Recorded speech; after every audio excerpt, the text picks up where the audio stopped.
economists would say, I think we're starting to trend down. So it's a personality test. Net change in total hospitalizations is undeniably on the decline. The 3-day average, which is more accurate than any one-day number, also says the same thing. The ICU admissions is down. That's not that telling to me because, as I said, the entire hospital is now basically an ICU ward. But the number of intubations is down, and that is very good news because intubations 80% of the time wind up in a person not recovering. So that's really good news. The reality and the counter-narrative, counter-fact, number of new cases that walked in the door, COVID cases, walked in the door of a hospital, is still about 2,000 per day. And that is still very high. So that, yes, fewer people in the hospital, fewer people being intubated, but still 2,000 people walking in the door. And if you notice, it's hovered about the same rate for several weeks. It peaked, but 2,000, that's a very high number. Number of deaths, unfortunately, refuses to come down dramatically. 630, that is still breathtaking in its pain and grief and tragedy, and basically flat again, like many of the other numbers. Just in terms of overall context, where are we? Where are we going? Everybody wants to ask that question every day, and I understand that. We have to get to tomorrow. What is the final conclusion of this ugly chapter? I still believe it's when we have a vaccine, when people know that this virus is totally controlled. That's 12 to 18 months. Hopefully it can be sooner. Maybe there's a medical treatment in between. We hope, we pray. A lot of medical companies are working very hard on it, right here in this state and all across the country.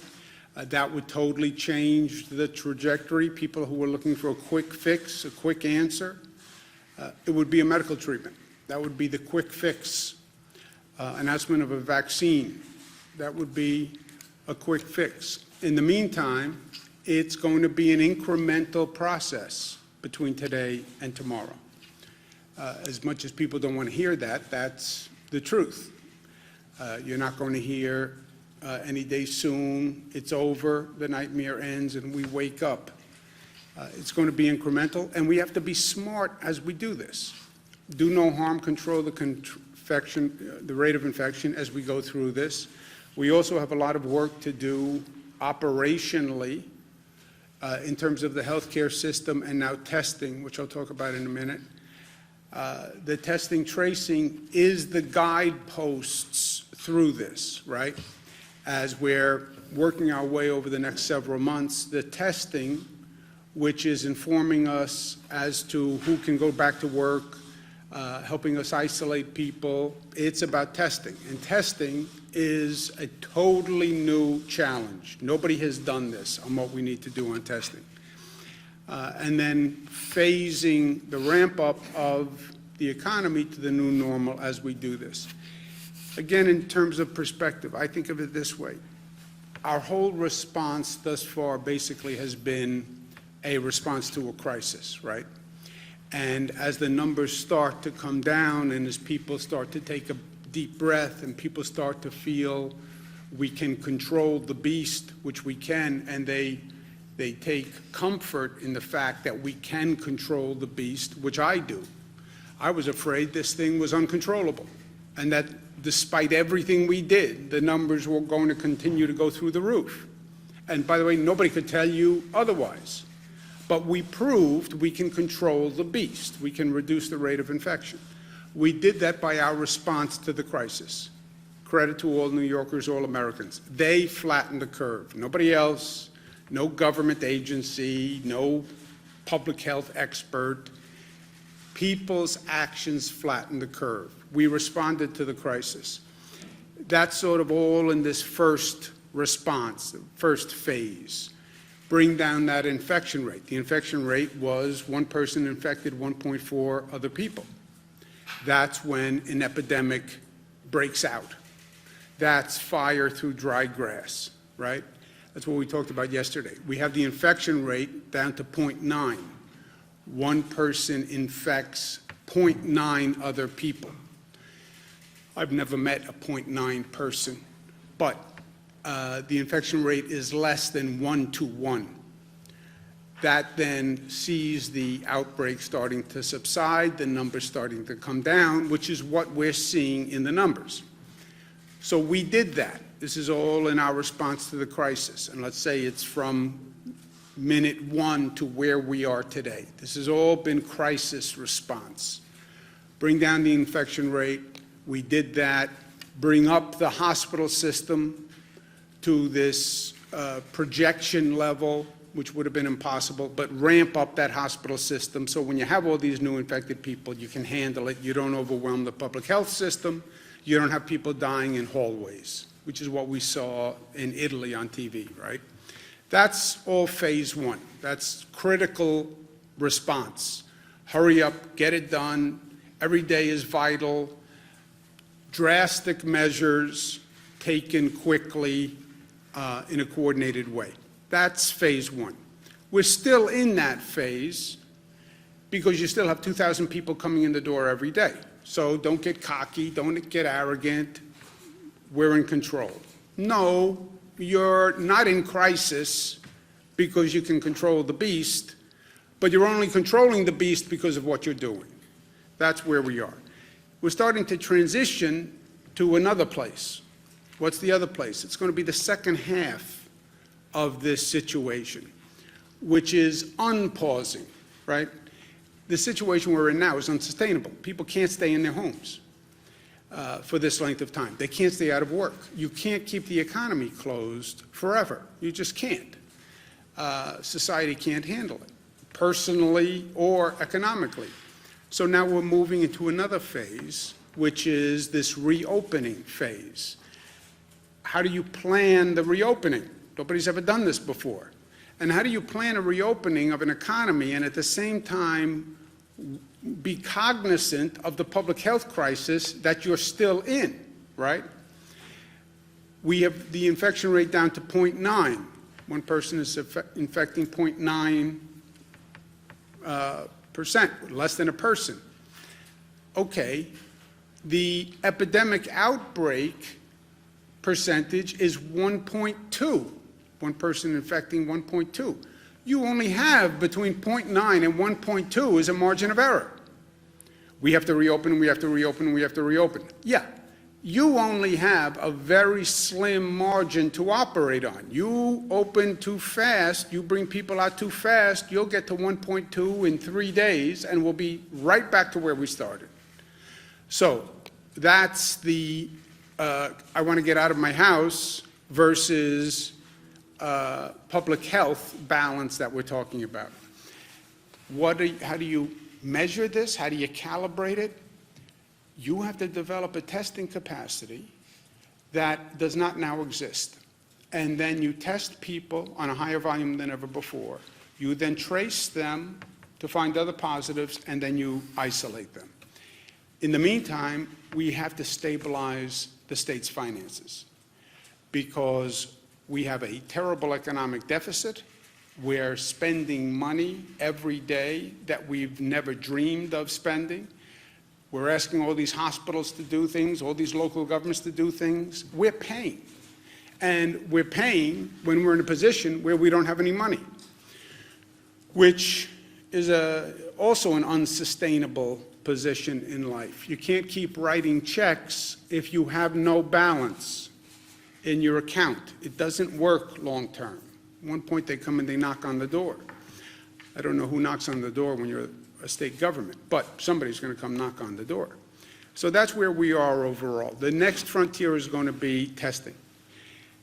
We don't have a testing system that can do this volume or that can be ramped up to do this volume. We don't have a public health testing system, by the way. It's de minimis. If you look at what our government departments of health have. It's a relatively de minimis capacity. Well, what's our private sector testing capacity? That's relatively de minimis also. Think about what we're talking about. We're talking about labs that normally operate to do blood testing. If you need a marriage license, you have to get blood. If your child is sick, they send them for a strep test. The doctor says, go take a blood test for allergies. You go to a lab to have blood drawn.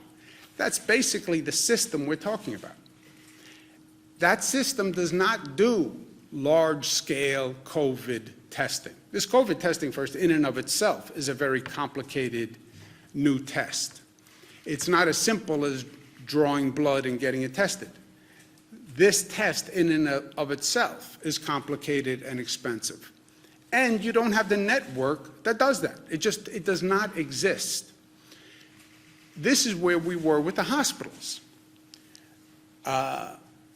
We came up with what we call surge and flex. What happened with the hospitals when this started, we started seeing these much higher numbers that would overwhelm our hospital system. Well, how do we ramp up the hospital system? You don't really have a public hospital system.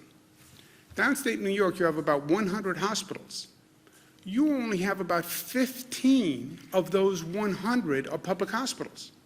The rest are all private hospitals, voluntary hospitals, but they're all private hospitals. We had to get those private hospitals to work with government in a coordinated way. Never happened before. Extraordinarily difficult. We did it, but it was a phenomenal undertaking. You now have 300 laboratories and hospitals across the state that do virology testing. How do we get 300 private labs and hospitals to become one system statewide to do testing for COVID? And how do we get them all coordinated? This is something that has never been done before and is going to be a tremendous undertaking. Also, to further complicate it, what they will tell you now, because we've been having the conversations, the labs, if they can get the test, which they have to purchase from private sector companies, the tests require certain chemical reagents to operate. So you take a sample and then you mix it with other chemicals. They can't get the chemicals that they need to mix to do the test. Well, who has the chemicals? No one has the chemicals, because everybody has been overrun with demand, and the chemicals come out of where? China, where everything has come from over the past 40 days. Everything goes back to China. And China is now in a position where they're being asked globally for these reagent chemicals, and that is a piece of the equation that I can't figure out. And that's why the federal government has to be part of this approach and part of this answer. I can do what I can do on the state side, and I will. And I'm going to issue an executive order that says the Department of Health will be coordinating those private sector labs, which are private sector companies, but they're licensed by the state of New York. They're permitted by the state of New York. And we need them to step up and work together. But the federal government cannot wipe their hands of this and say, oh, the states are responsible for testing. We cannot do it. We cannot do it without federal help. I'm willing to do what I can do and more, but I'm telling you, I don't do China relations, I don't do international supply chain, and that's where the federal government can help. Also remember, the federal government at the same time is developing testing capacity. So we wind up in this bizarre situation that we were in last time, 50 states all competing for these precious resources. In this case, it's testing, and then the federal government comes in and says to those companies, I want to buy the tests also. This is mayhem. We need a coordinated approach between the federal government and the states. Second thing that is of immediate concern is we have to stabilize the finances of the state. The federal government has passed 3 bills to address this crisis. Of those 3 bills, the state governments have gotten precisely 0, zilch, nada in unrestricted aid. The state should this, the state should this, the state should this. Yes. Well, what support have you given the states? None. I mean, how can that even be? How is it even plausible as a strategy? It doesn't work. We need financial resources to stabilize the states, because when you starve the state governments, I still eat, Dr. Zucker still eats, but we can't fund schools, we can't fund hospitals, we can't fund small business, we can't fund all these extraordinary efforts that we're undertaking. It makes no sense. We need to support the states because the states are the ones who are doing this. Reopening is up to the states, right? That's the federal decree. It's up to the governors. The governors will decide. The states have to decide. Everyone is in a different position, and it's up to the states, which I agree. It also happens to be the Constitution. But put that aside. I also think it's the right approach. Okay, it's up to the states, but then don't ask the states, don't give them this massive undertaking that has never been done before, and then not give them any resources to do it. That's not how this is going to work. The expression, don't pass the buck without passing the bucks. A.J. Parkinson, Mark remembers him. Don't ask the states to do this. It's up to the governors, up to the governors, up to the governors. Okay, is there any funding so I can do these things that you want us to do? No. That is passing the buck without passing the bucks. Passing the buck, which is the opposite of the buck stops here. The buck doesn't stop here. I'm passing the buck. And I'm not passing the bucks. I'm not giving the financial assistance to actually perform the responsibility. So, last point is we go from today to tomorrow. But we talk about the new normal. This also has to be an opportunity where after this horrendous period that we have gone through on every level, after the exorbitant cost of this, the personal pain of this, the death of this, this has to be one of those moments in time when we look back where we say society transformed. It was a learning and growth and transformational period where growth and evolution was accelerated. Yes, society took a terrible blow, but it became a moment of reflection where all sorts of new reforms and innovations happened. That's what we have to do with this period when they look back at it. So our goal is not, let's get up and turn the machine back on and keep going the way we were. No. How do you make the changes now that you've been talking about in some cases for years, by the way, but you never had the political will to do it, or it was too hard, or it was too difficult. We talk about environmental changes that we're going to make, but we never really do it. We talk about issues of income inequality, but we never really get there. You know, we talk about changes to our public transit system, but it's too hard, it's too controversial. All right, well now you have an opportunity in this window to really make changes and reforms and improve things in a way you haven't. And by the way, if you went through this, and you went through this pain and aggravation and suffering, and you didn't learn, well, then shame on us. Then shame on us, because there are so many lessons to learn. And then you come back better than you were. 9/11, New York took a terrible beating. This nation took a terrible beating. We learned from it. We grew. We're better. 9/11 transformed the country. If I told you before 9/11 you were going to take off your shoes when you went to an airport before you could get on an airplane, and they were going to go through every bag and you would say, I'm never doing that. 9/11 said there's a different world. Look at all the security measures we now have post 9/11 that we would have never envisioned. We went through Hurricane Sandy. We didn't build back what was. You build back better than before. You take that moment, you learn that lesson, and you improve society. We have to do that here. And we have to do it affirmatively. It doesn't just happen. You have to say, we paused, New York pause. You paused. You reflect, you learn, you grow, and you move forward.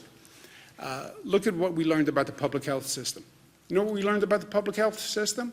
There is no public health system capacity. Hospitals had the number of beds they needed to operate. Well, what in case of an emergency? There was no emergency capacity in hospitals. Nobody had beds left empty. Oh, that wing is in case there's an emergency. Then we would use that wing. It didn't exist. Why not? Well, that's not what we did. So, how do you improve the public health system? How do you improve the emergency response? Well, we never had to deal with a pandemic before. By the way, what is a pandemic? Okay, well, now we did. And now let's learn. And how are we going to be ready for the next situation like this? Because there will be another. I don't know what it is. I don't know when it is. I don't know if this virus comes back in a second wave. But there will be something. And we have to be ready and better for it. And not just what you learned, but what have we been talking about doing that we should be doing that this is now an opportunity to do? We've been talking about reimagining the workforce and workplace. Does everybody actually have to drive into the office every day? Or did we learn that there are ways to telecommute and work from home where it's actually more efficient, it's actually more effective? What do we do about a transit system? And how do we make it safer? Not just the way we've been talking about, but also from a public health point of view. And how are we now smarter about public interactions? I can't tell you how many doctors now have come to me and said, you know, I said for years we shouldn't be shaking hands, that it's just a total way to transmit germs and viruses, et cetera. So how do we take this moment, since we are paused anyway, and actually come back smarter? I also believe it'll work. It's a moment of personal reflection, you know. We've been in a different circumstance. We've been in a different circumstance vis-a-vis our family. What have we learned during this heartbreak and during this crisis? I've spent a lot of time with my kids, 22, 25, twins, two 25s. My interactions with my kids had gotten so superficial over these past few years. You know, everyone's busy, busy, busy. So what do you need? Everything good? You need anything from me? When do I see you? I miss you. That was the same conversation, like over and over and over. Now I got time to sit with them and really have in-depth conversations that I hadn't had in a long time. And I'll tell you, one of the things I learned is I was missing a lot, you know. They're not 4, 5, 6, 7, 10 years old anymore. They're grown up, and they have complex lives and complex feelings and complex situations, and you don't understand that or get to appreciate that when all you say is, how's everything, anything you need, when do I see you again, you know. Well, I was busy. It's my defense to myself. I was busy. Yeah, except that's not an excuse. And take a deeper reflection on what's important in life. And you can't have a real quality relationship with your child or another human being unless you take the time to get below that surface and really understand the person and really take the time to talk through what's going on. People don't work that way. They don't open up in a 4-minute conversation. So now I wind up in a situation where I have a couple of hours to talk to one of my daughters. And there's a whole person and life and nuance that's going on that, frankly, I had been oblivious to. I'm not going to let that happen again. I haven't been able to see my mother.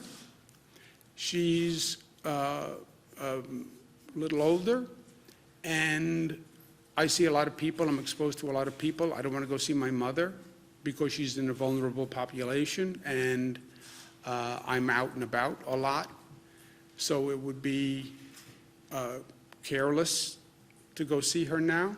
But I think about all the times I have said to her, she lives in Manhattan, she said, "Can you come over for a cup of coffee today?" How many times I've said, "Yes, I'll come over for a cup of coffee," and then called back and said, "I can't do it today. Next time, next time, next time, next time." Why? Well, because something came up, I was busy, I didn't have the time. Wrong. Wrong. That was more important than anything else. Sometimes you don't miss something until it's been taken away. And it made me rethink what was important and what I had been missing. And I'd been missing a lot because all this, we're all busy, we're all busy, we're all busy. Yeah, what does it mean at the end of the day? You know, what were you really busy with, and did it matter? So I know that I've learned a lot on a personal level.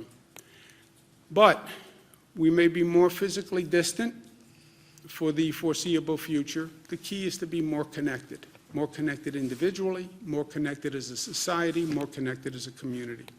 And that's what we're going to do. Questions? Governor, you're asking for, you seem to be... Let's do a New York pause moment, and let's take this situation and reflect on it and find a better way. Here's my suggestion. Rather than everybody shouting, I will call on every person and ask a question, and then we'll go on so we don't have to yell at each other. Jesse? Governor, you're talking about an additional federal funding, presumably, to kind of help reopen and restart the economy. Do you have any idea what that number is? Are we talking tens of billions of dollars, hundreds of billions of dollars? What would you like to see come from Washington? Well, we know what we proposed, right? National Governors Association, which represents governors all across the country. All the governors are part of the National Governors Association, Democratic and Republican. National Governors Association chairman is Chairman Larry Hogan, Republican chairman. I'm the vice chairman, I'm a Democrat. We have publicly requested $500 billion for states. We've publicly done that.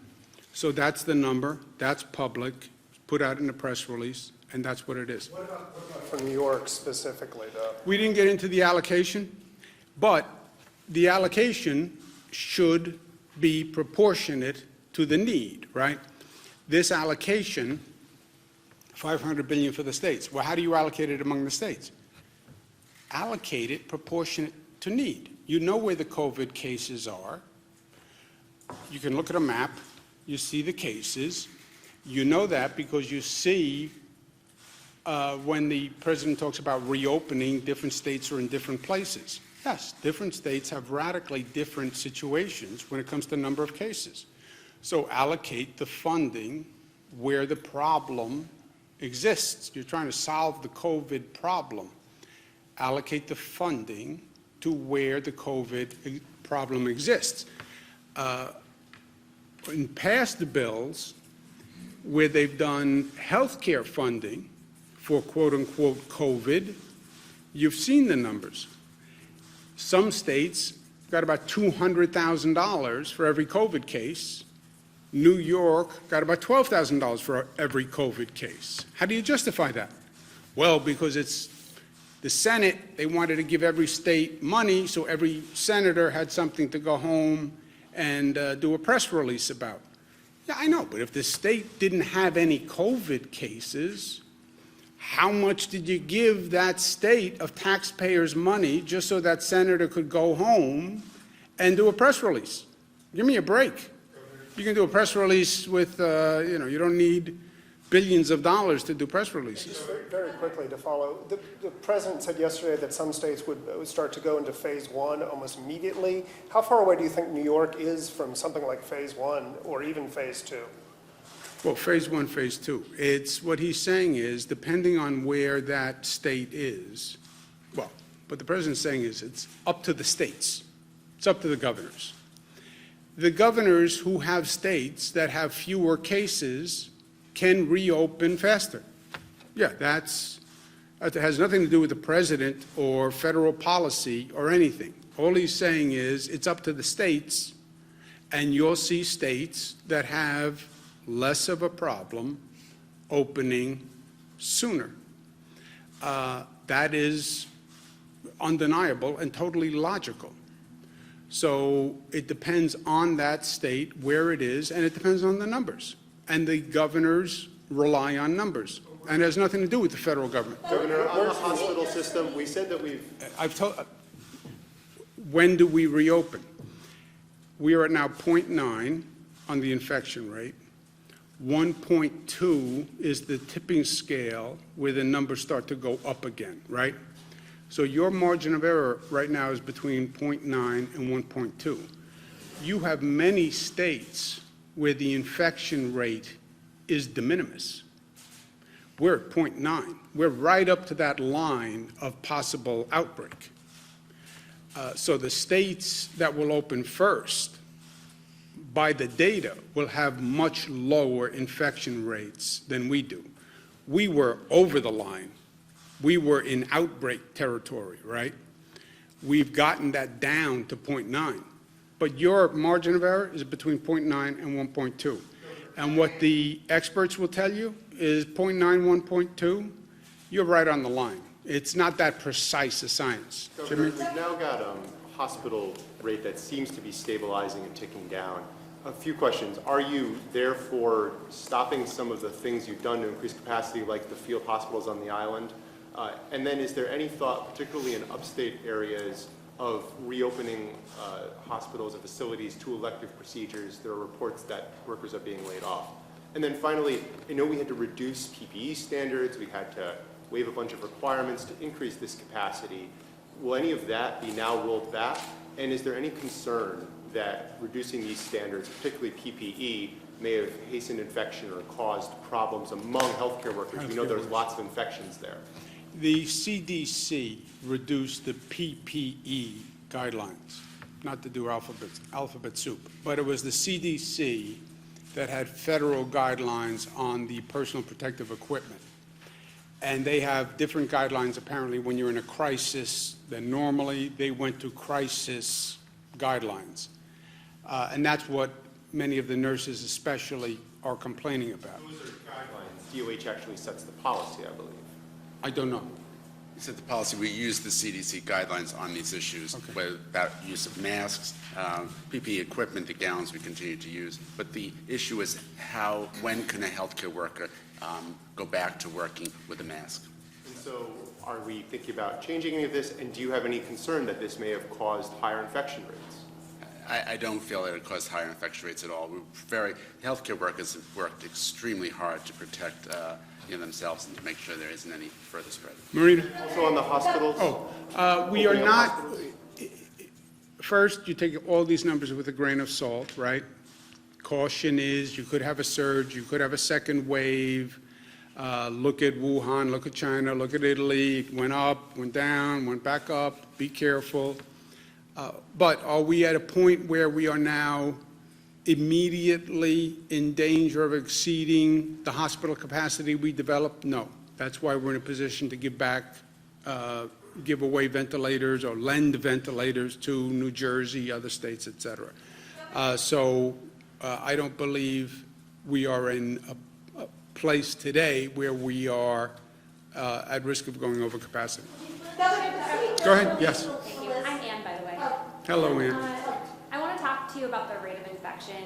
Have you calculated the rate of infection for upstate New York specifically without including downstate? We have not done those calibrations yet. This is all, the rate of infection analysis is very difficult, and there are a number of premises that they're making in the calculation. So we don't have discrete rates of infection yet, no. It would appear that we have lower rates in upstate New York, and as you know, our area has made strides in the economy in the past few years. This has been devastating. We've already seen some small businesses go under. Is it important to find out what that rate of infection is to try and get parts of upstate open that are not seeing those numbers? Look, it's important to get the economy open wherever you can, as soon as you can, whenever you can.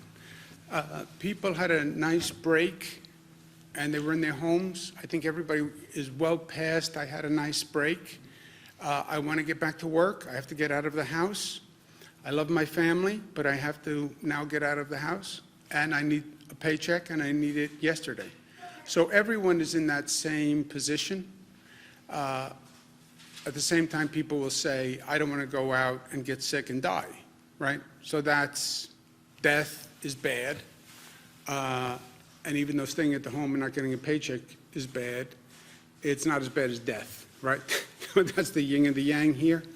So as soon as we can, and lower infection rate places, lower death rate places are in a better position than places with a higher death rate, higher infection rate.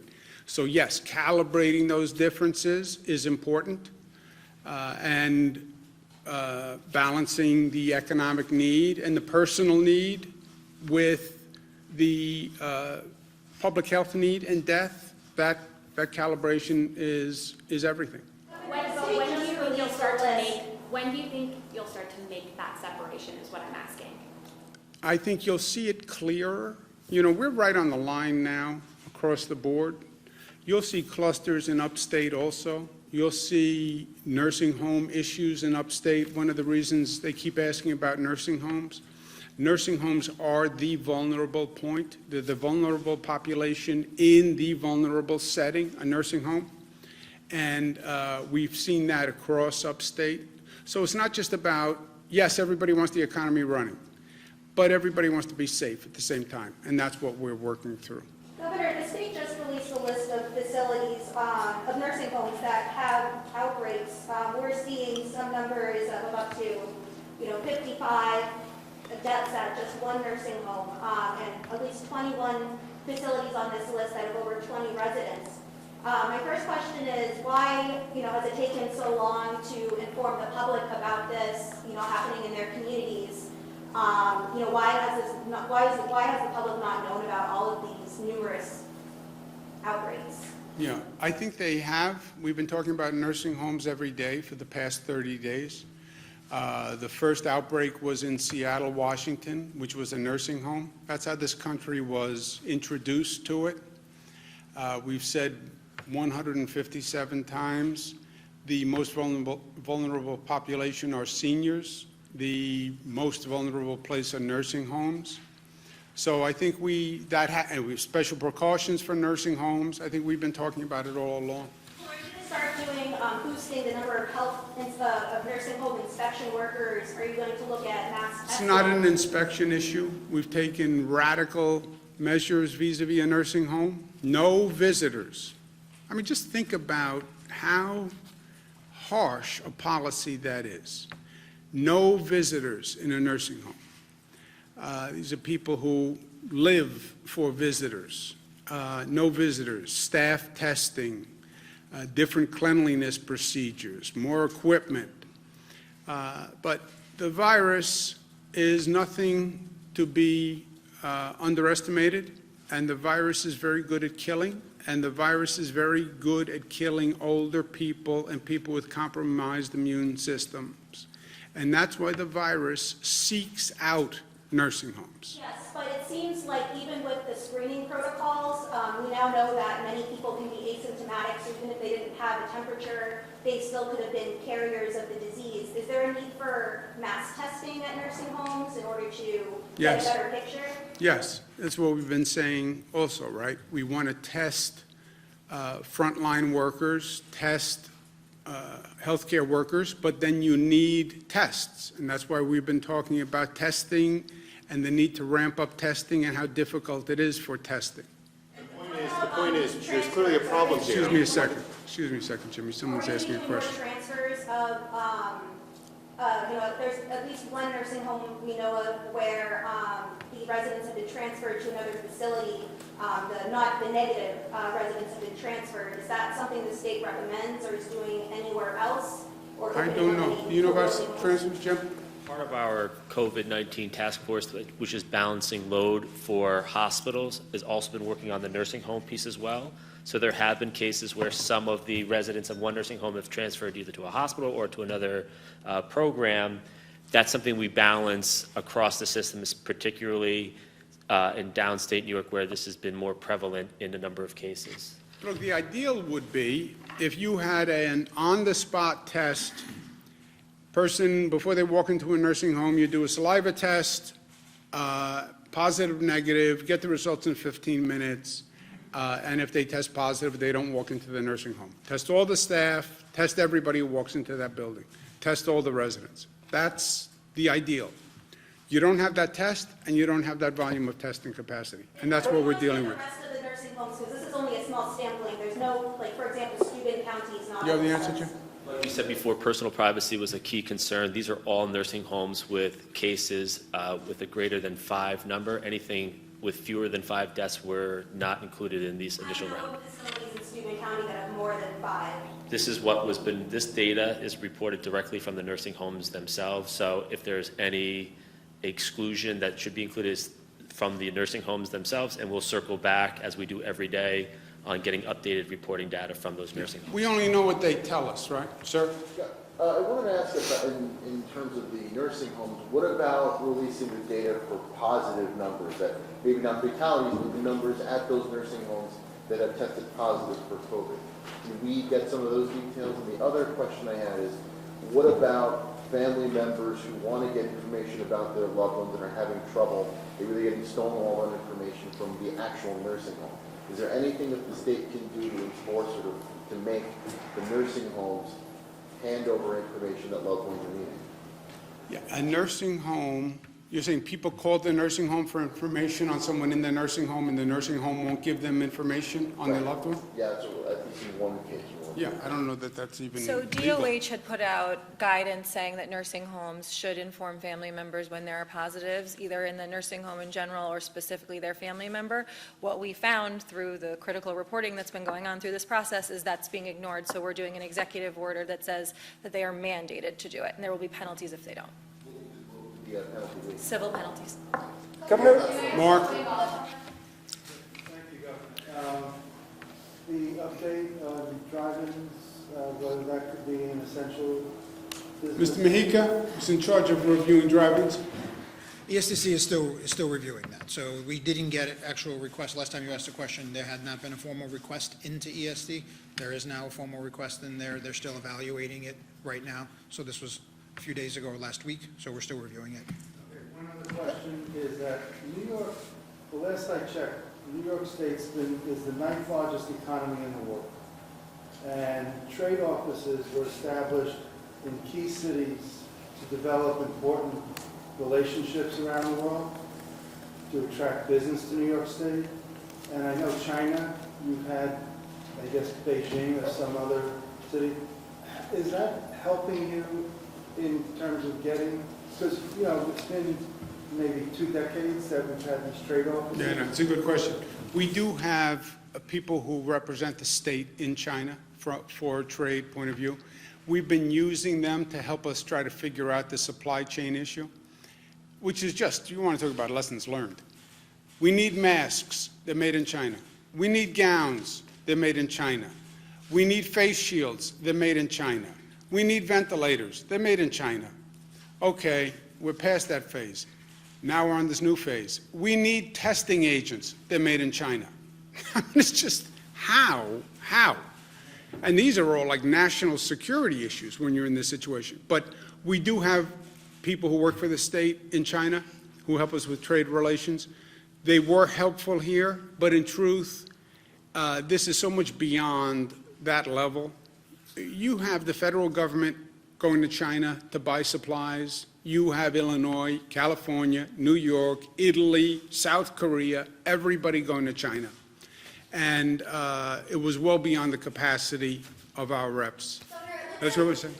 Farmers right now are really struggling across the state. They are looking to the federal government for assistance, but there's also state lawmakers that have introduced a couple bills that on the state level things can happen. Have you thought about doing things like the 60-hour work week, for example, for farm employees, or any other changes to help farmers on the state level? We're looking at all of that. Again, many of those bills require state funding, and we don't have it. To the extent a bill doesn't require funding but can be a part of the reopening plan, we're looking at all of that. I'm open to all of that. So many upstate county executives are looking for the state to reopen the golf courses, and also Mayor Bill de Blasio saying that beaches and pools should be shut for the rest of the season. Do you think this is too soon to say? Yeah, look, I talked to a number of upstate officials, and yeah, everyone has their own ideas. I get it, and I respect it, and we have 700 school districts. We have 699 opinions on when to open schools and close schools, and the school district officials feel that their opinion matters most, and I understand that. We have upstate county executives who want to open beaches, want to open parks, et cetera. These decisions are all interconnected, right? And this is the conversation I have with them. You know, you open your schools as one district, well, then what does it do to the next door district? And if we don't coordinate this, it's going to make a situation worse for everyone. Same thing with beaches. You open your beaches, but I don't open my beaches. My people are all going to go to your beach, right? We're two counties, let's say. And what you do with your beaches affects me. And one of us does something and the other one doesn't, now we have a problem. And it can be beaches, it can be parks, it can be hiking trails, it can be schools, it can be any of these things.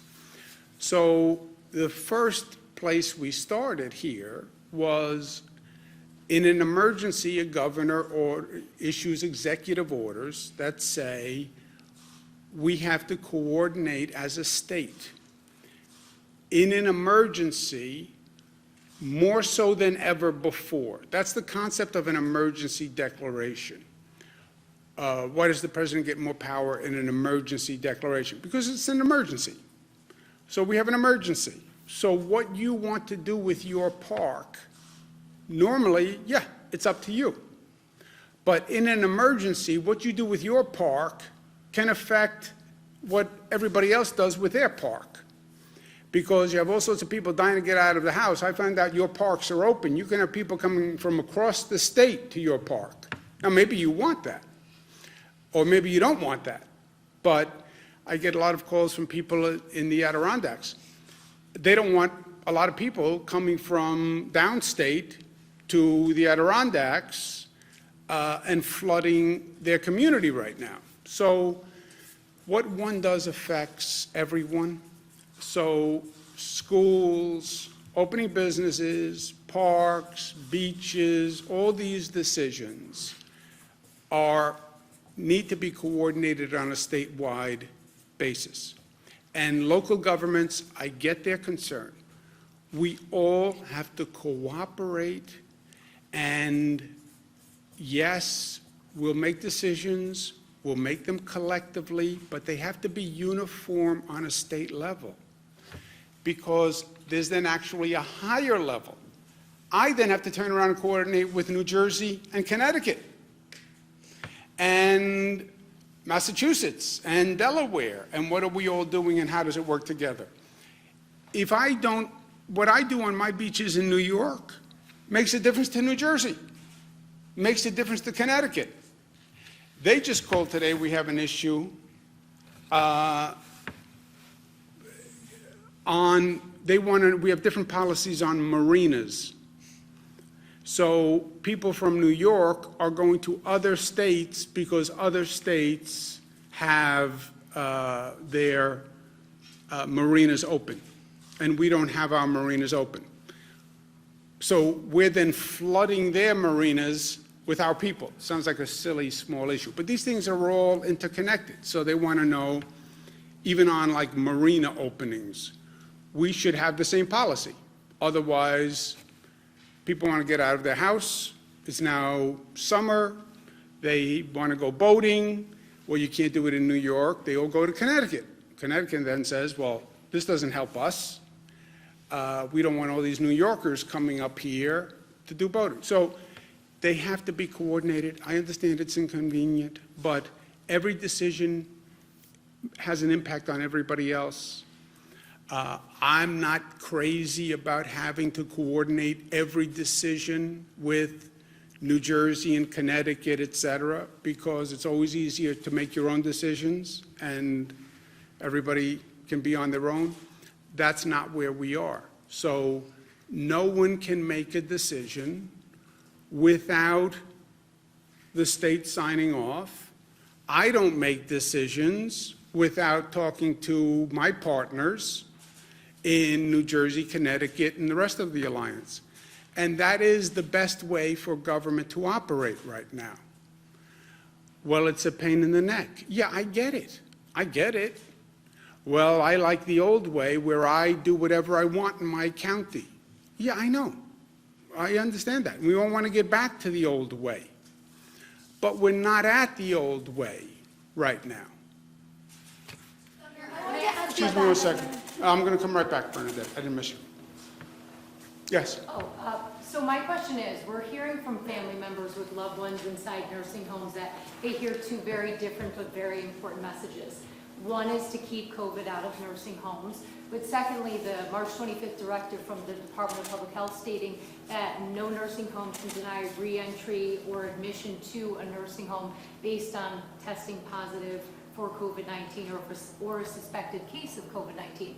Why not, they're asking, send them to alternate locations where they can get better together or insist on negative testing results? Yeah.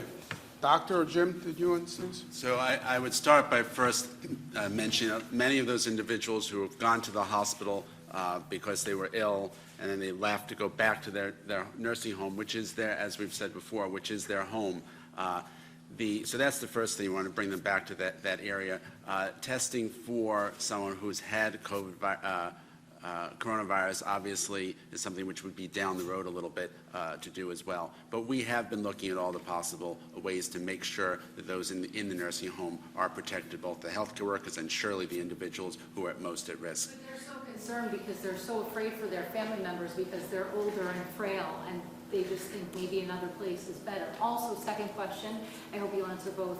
The tracker, the COVID tracker on the website, the last update for the number of nursing home fatalities in the state of New York was 2,477, and the date that it said it was most recently updated was April 14th. When might we expect? So on the second, Jim, you have the data on that, right? The April 15th data will be up today. There was some reporting issues from the nursing homes for the 16th because we're lagged a day.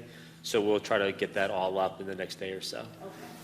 Bernadette? Yeah, so we've gotten some reports from certain hospitals downstate, specifically Manhattan and Queens, about overwhelmed ICU beds and just staff. They're just completely overwhelmed. Wondering if you guys are going to be focusing more on these high needs hospitals, and then also maybe utilizing more the Javits Center and USNS Comfort. And I also wanted to get your response. It looks like the president is also watching this press conference. He tweeted 13 minutes ago, quote, "Governor Cuomo should spend more time doing and less time complaining.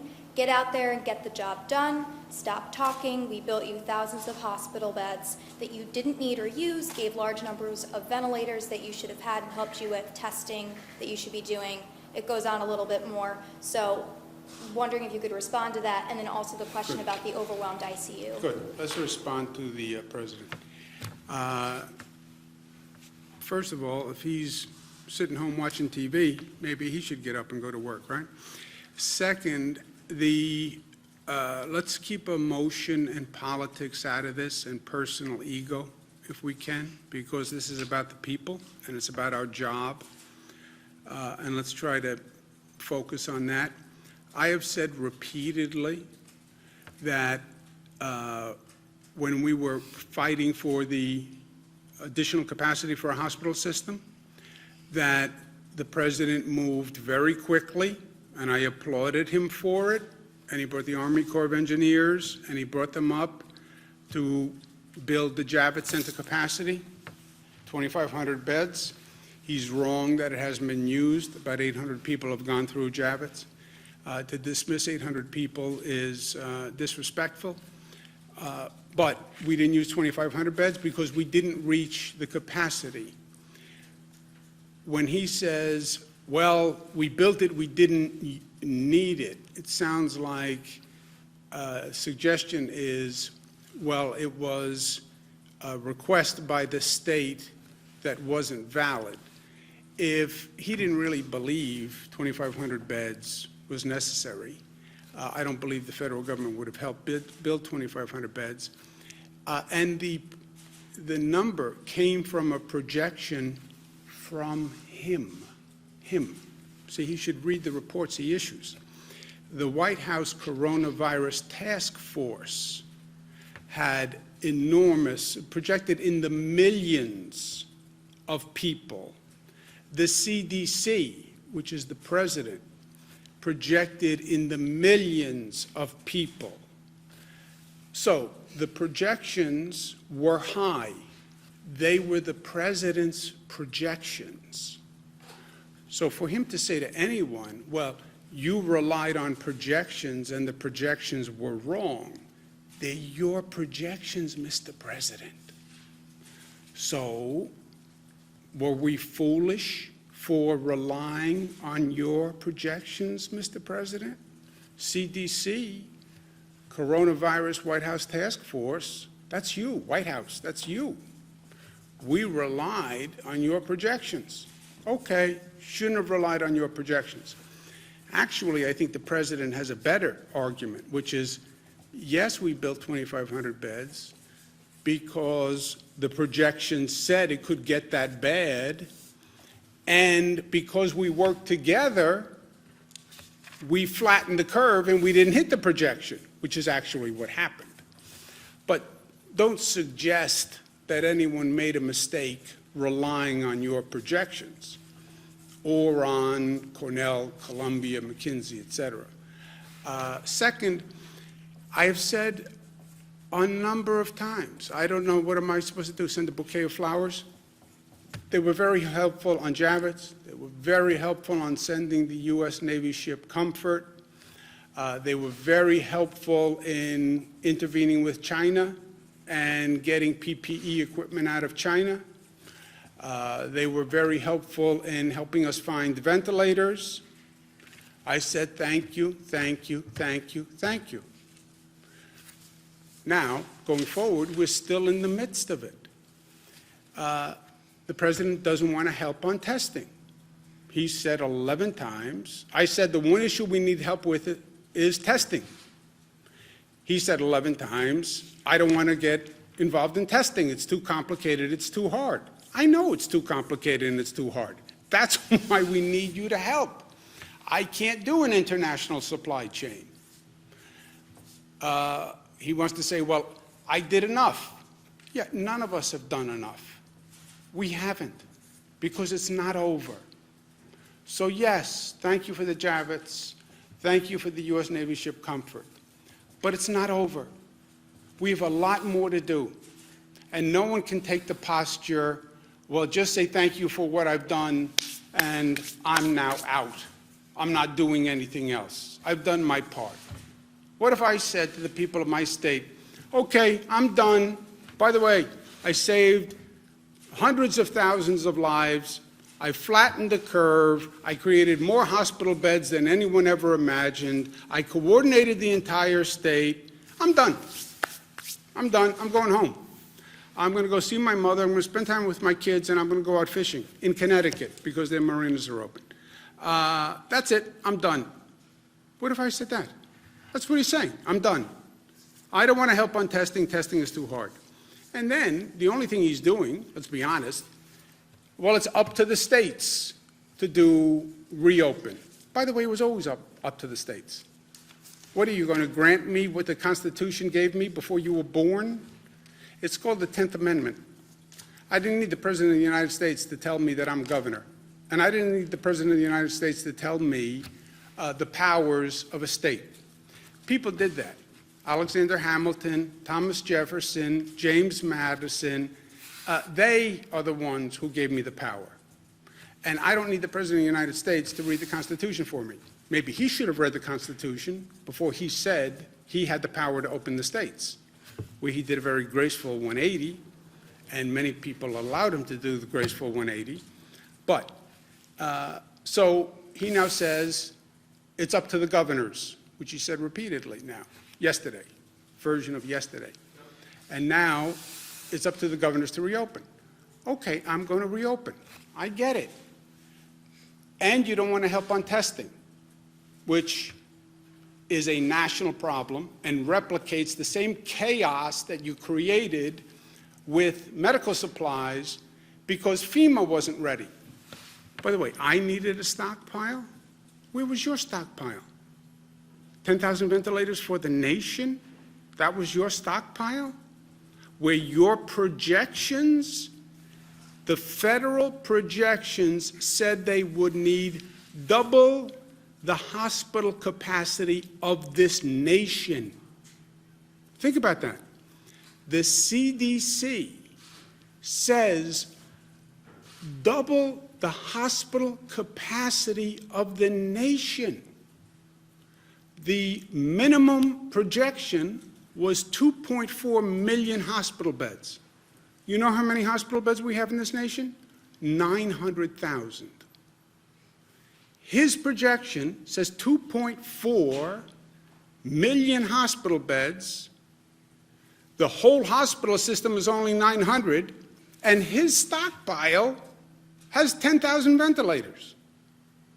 You were ready with your stockpile? Didn't you read your own CDC projection? Didn't you read your own coronavirus protection? So, thank you again, Mr. President, for the Javits. Thank you for the U.S. Navy ship Comfort, which, by the way, is just doing your job as president. It's not really thank you like you wrote a check yourself, but thank you for that.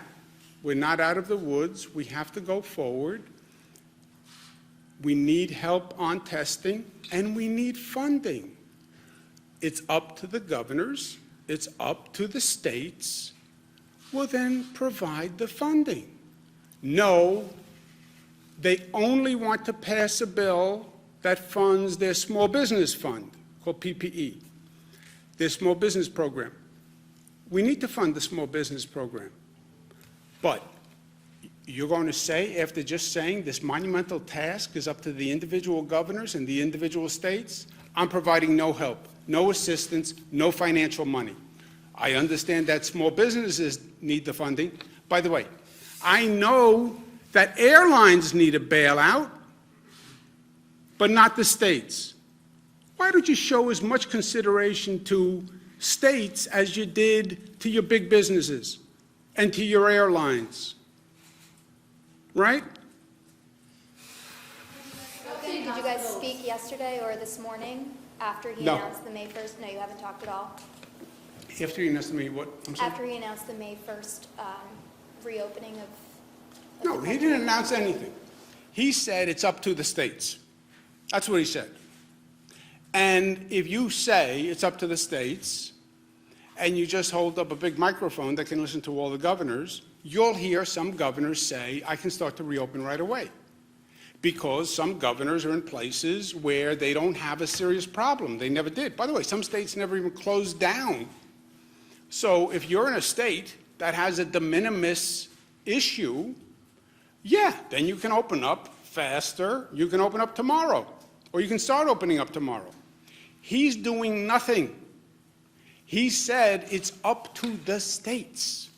It's up to the governors, which is what it always was, because it's always been the governor's power. And then he says, there's a 50-piece puzzle. No, no, no. That's called a map of the United States. It's not a puzzle. And those lines are called states. And those states have constitutional power. Remember, the way this whole thing starts, the colonies create the federal government, not the other way around. So, introduction to constitutional theory and policy. The states have the power to open. The states are opening on their own timelines. We're trying to coordinate with our neighboring states. Western states are coordinating. Middle states are coordinating. All he's doing is walking in front of the parade, but he has nothing to do with the timing of the parade, right? The governors are going to open when they think they should open. All I'm saying is there's two things they need help from. They need help from the federal government. Two things. Help on testing, because states can't do that, and I don't want to redo the mayhem of the PPE debacle. Second point, we need funding to do it. And the way you love talking about how you funded everything, big businesses are all getting bailed out, airlines are getting bailed out, bail out, bail out, bail out, all with taxpayers' money. State governments, which are the only ones who are doing this whole reopening, they're going to need funding, right? And will show gratitude. How many times do you want me to say thank you? But I'm saying thank you for doing your job. This was your role as president, okay? So that's the honest statement of fact. Without politics, I'm not running for anything. I have no agenda but delivering for the people of this state, and without ego. You want me to say thank you? Thank you for doing your job in helping build Javits and sending the U.S. Navy ship Comfort. Thank you for participating in a modicum of federal responsibility in a national crisis, which you know is a national crisis because he declared a federal emergency. So thank you for having the federal government participate in a federal emergency. And thank you for help building Javits, 2,500 beds, pursuant to your projection. Your projection. And if you don't agree with your projection, fire the head of the CDC, fire the White House Coronavirus Task Force people, because they did the projections. In case he forgot or didn't read his CDC report, just to be precise, March 13th,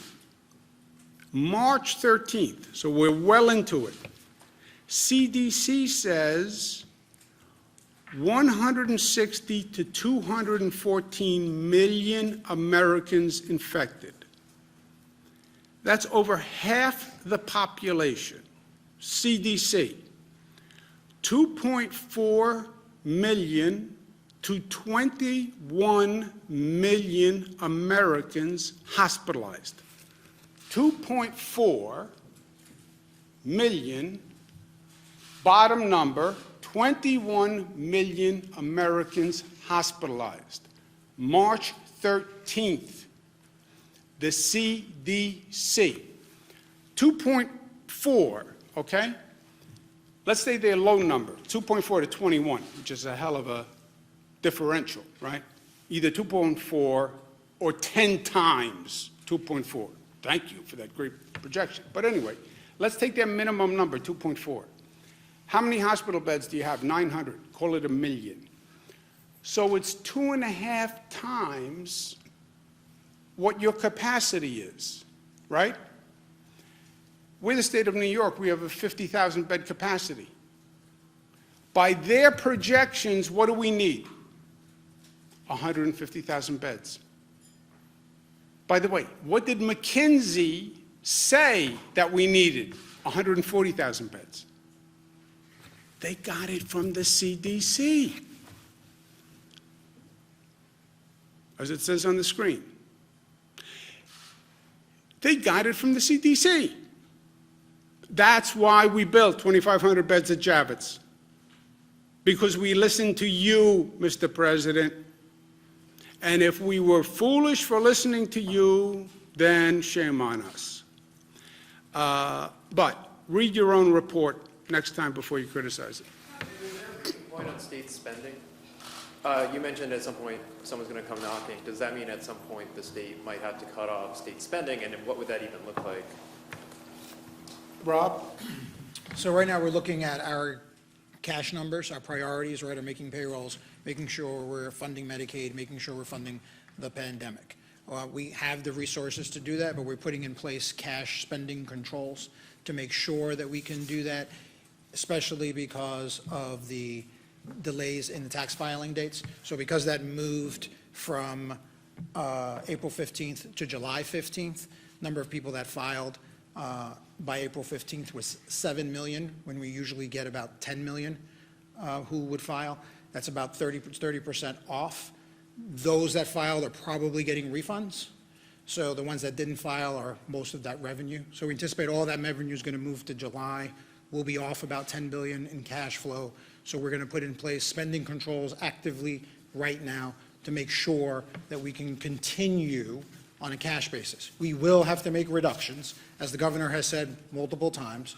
We have a revenue shortfall even after the cash flow decline of between 10 and 15 billion dollars. We'll put out a financial plan that reflects that, and then we'll have to make reductions in the event that there is not federal revenue. New York City put out their budget yesterday. They were projecting a revenue shortfall of $7 billion, right? Again, ours looks like it could be up to double that number. And in the absence of additional federal revenue, then we will have to make those reductions. And that's consistent with what other large states are seeing. To be fair, excuse me a second, Jimmy. You asked the question, right? We said we're going to let people have a chance. Gareth, do me a favor. Can you put up the White House coronavirus projection, just so the president can read what he said? Where were we up to, Joseph? Pulling their loved ones out of these facilities because conditions have gotten so bad. Is it advisable to do that at this point, and what more could the state do to make sure that the situation doesn't get worse? Dr. Zucker? Sure. So we are doing 3 different things there. We're working on the issues of making sure that they have the necessary equipment, all the PPEs, when they ask, we provide it to them. We are also increasing on the issue of testing, and we're also increasing staffing. And I think that's the 3 most important things. And if there's any questions, we address that. We also have something called a co-video, which is actually a virtual way to go through the nursing homes and to look to make sure that all the necessary things are being done, the proper ways of doing hand washing is happening, the proper ways of putting a gown on, taking off a gown is happening, whatever we need to do to help those individuals in the nursing home. Where is that equipment and staff coming from if we have shortages of PPE in hospitals already? We have staff, we have, obviously there are volunteers that we have worked with as well in the big pool of volunteers, but we're working with each individual nursing home to address that. And the PPE portion? Did you finish, Joseph? Well, where's the PPE, the extra PPE coming from? Well, we contact them if there's need for PPE. We have stockpiles, we have supplies that we have, and obviously masks and other equipment as well. Is that all informational coming off your April 10th directive? Is there a newer one than that to the nursing homes? There's the April 10th directive, that's Is correct. that the latest one? I think that's the latest one. Okay. This is, excuse me one second. This is you saw the CDC projections. This is the federal government's White House Coronavirus Task Force, January, February, March 31st, of the projections. 1.5 to 2.2 million deaths without mitigation, 100 to 240, best case scenario. That's the president's projections. So, Mr. President, if you want to point fingers, which I think is a mistake, you're in the middle of the game, it's only halftime. Don't be a Monday morning quarterback at halftime, never works out well. And if you want to point fingers, we built more beds than we needed. Our only mistake was then believing your numbers and believing your projections. If that was a mistake, then I'm guilty. But I thought New York State relying on what you said would have been a safe assumption. I won't make that mistake again.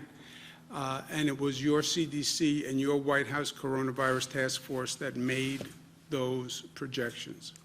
Governor, Who didn't ask a question? Sir? Governor, you stated earlier that it's undeniable that certain states have fewer cases than others, and therefore it's logical to reopen some states earlier. Along those lines, I think Ann was going to assume this earlier, I'm not sure I heard an answer. Is it possible, is it likely, are you considering opening up certain parts of upstate New York before New York City? That, my friend, is a good question. I think it's logical to think a reopening plan would take into consideration the differential in infection rates and overall hospitalization rate. It is a metaphor for the nation, right? Certain states now have a much different problem than other states. If you have less of a problem, you can reopen faster. That's essentially true. And if you're in one state and parts of the state are in a different situation than other parts of the state, why can't those parts of the state open sooner? I think they can. How much sooner, when, how do you do it, how do you phase it in, how do you do it in a way that doesn't complicate or compete with the other parts of the state that aren't doing it? Now you start to get granular and it starts to get tricky, and that's what we have to work through. But the overall premise, I agree. And then you watch that infection rate. And you do have parts of the state that are in a fundamentally different situation than downstate.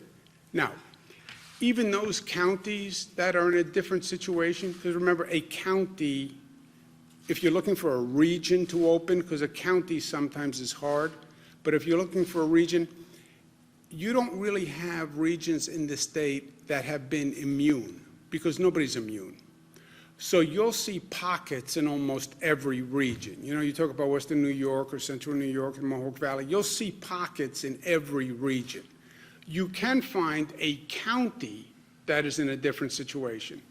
But what we have to think through is, even if you if you did that, if you said, okay, that county starts to open up, what happens to all that pent-up demand from the rest of the state of people who are dying to get out of their house? And would you create inadvertently a problem for that place where you'd see all sorts of people descending there because that's now opened, right?